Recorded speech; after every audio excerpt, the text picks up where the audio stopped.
Okay, so 40 seconds. Standing start. Now out of the way. Okay, 3, 2, 1, go.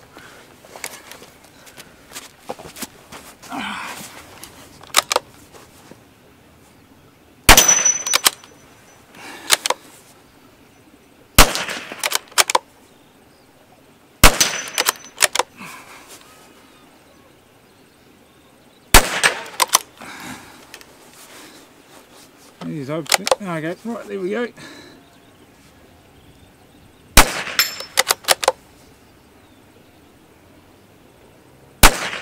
Oh, just over the top.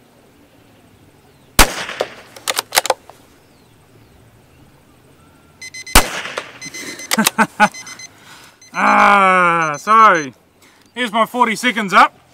That little target at 70 meters is not very big, but yeah, that's how she goes. One thing I'm really pleased with the Savage B22 is, man, does it feed reliably. These magazines and the action they're using, I haven't had a misfeed or a jam or anything. They just feed reliably. That's been really good. So yeah, that's me. I'm having a bit of fun with the Savage B22 from a representative stage from the Hunter class of the TSSC Practical 22 rifle event. Thanks for watching.